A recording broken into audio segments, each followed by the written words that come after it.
প্রিয় দর্শক, আপনাদের সবাইকে স্বাগত জানাচ্ছি আমাদের আজকের স্পোর্টস ডেইলিতে। সাথে রয়েছি আমি রাইসুল ইসলাম। জাতীয় গণমাধ্যমগুলোর খেলার শিরোনাম নিয়ে সাজানো আমাদের স্পোর্টস ডেইলি চলুন তাহলে শুরু করা যাক। অভাগা যেদিকে চায় সাগর শুকায়ে যায়, অনেকটা এই প্রবাদের মতোই অবস্থা পিএসজির। পিএসজিকে বলা হয় এই ক্লাবে তুমি সবকিছুই জিতবে শুধুমাত্র একটি ট্রফি ছাড়া। চ্যাম্পিয়ন্স লিগ জেতার জন্য পিএসজি কি করেনি? মেসি থেকে শুরু করে নেইমার, এমবাপ্পে, পৃথিবীর তাবড় সেরা সেরা খেলোয়াড়দের জড়ো করেছিলেন তিনি তার ক্লাবে। কারি কারি টাকা ঢেলেছেন শুধুমাত্র একটি কাপের জন্য, তবে সেই কাপটি আজও অর্জন করতে পারেনি পিএসজি। আর তাই আজকের শিরোনামে উঠে এসেছে পিএসজির এই দুঃখের কাহিনী। টি-20 ক্রিকেটের খোলনচল পাল্টে দিয়েছে খেলার এই ধারাটি। ধুম ধারাক্কা মার, যেখানে বোলারদের কোনো নিস্তার নেই। তবে ধুম ধারাক্কা যে যতই ব্যাটিং করুক, ব্যাটারদের মধ্যে টি-20তে সবচেয়ে বেশি এগিয়ে রয়েছে পাকিস্তান এবং ইন্ডিয়া। ঠিকই শুনছেন আপনি, টি-20তে 50 রান অর্থাৎ 50 ঊর্ধ্ব রানের রেকর্ডে সবচেয়ে বেশি দাপট রয়েছে পাকিস্তান এবং ইন্ডিয়ান ব্যাটারদের। আয়ারল্যান্ডের সঙ্গে শেষ টি-20তে 50 করে বাবর আজম বিরাট কোহলিকে পেছনে ফেলে টি-20র ইতিহাসে 50 রানের নতুন রেকর্ড গড়েছেন। ভারত পাকিস্তানের পরে 50র এই তালিকায় রয়েছে ডেভিড ওয়ার্নারের নাম। তার অবস্থান পঞ্চম। টি-20র এই রেকর্ডে 1 নম্বরে অবস্থান করছে পাকিস্তানের বাবর আজম। 2-এ রয়েছেন ইন্ডিয়ার বিরাট কোহলি। 3 নম্বরে রয়েছে ভারতীয় ক্যাপ্টেন বিধ্বংসী রোহিত শর্মা এবং 4-এ যথারীতি অবস্থান করছে পাকিস্তানের রিজওয়ান।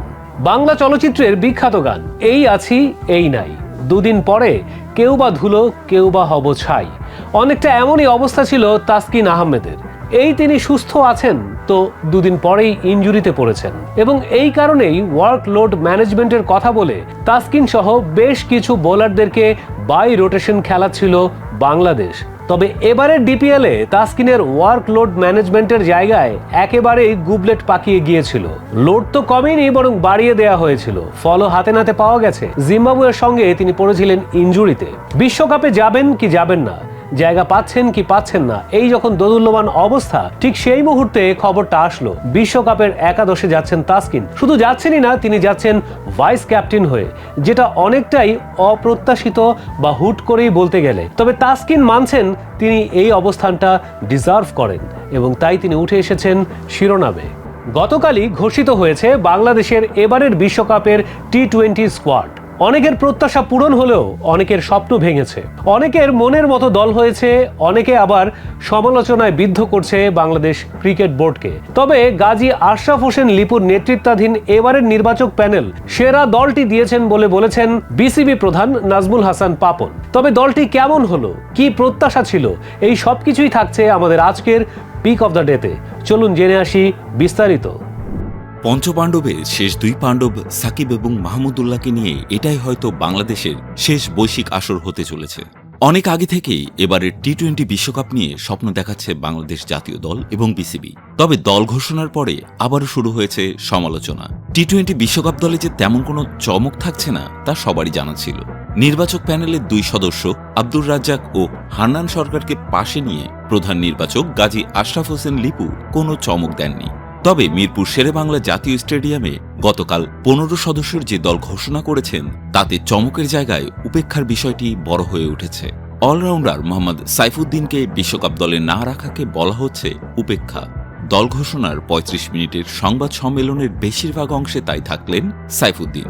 তাকে বিশ্বকাপ দলে রাখা না রাখার বিষয়ে একের পর এক প্রশ্নের উত্তর দিতে গিয়ে রীতিমতো গলদঘর্ম হতে হয়েছে প্রধান নির্বাচককে। বিশ্বকাপ দলে বাকি 14 জনের মধ্যে থাকা তাসকিন আহমেদের চোট আর সহ অধিনায়ক মনোনীত হওয়ার বিষয়টি ছাড়া তেমন কোনো প্রশ্নের মুখে পড়তে হয়নি লিপুকে। এ বিবেচনায় বিসিবির সাবেক প্রধান নির্বাচক মিনহাজুল আবেদীন নানুর দৃষ্টিতে টি-20 বিশ্বকাপ দল ভালো হয়েছে। সাইফুদ্দিন থাকলে দল আরও ভালো হতো বলে মনে করেন নাজমুল আবেদীন ফাহিম। বিপিএল পারফরমেন্স এবং জাতীয় দলের সিরিজ বিবেচনা নিয়ে সাইফুদ্দিন অলরাউন্ডার কোঠায় বিশ্বকাপ দলের থাকার দাবিদার। অভিজ্ঞতাও পেস বোলিং এই অলরাউন্ডারের পক্ষে ছিল। 2019 সালে ওয়ানডে বিশ্বকাপ, 2021 সালে টি-20 বিশ্বকাপ খেলা ডানহাতে এই অলরাউন্ডারকে দলে রেখেছিলেন নির্বাচকরা। লিপু জানান, 30 এপ্রিল আইসিসিকে দেয়া 15 জনে ছিলেন সাইফুদ্দিন।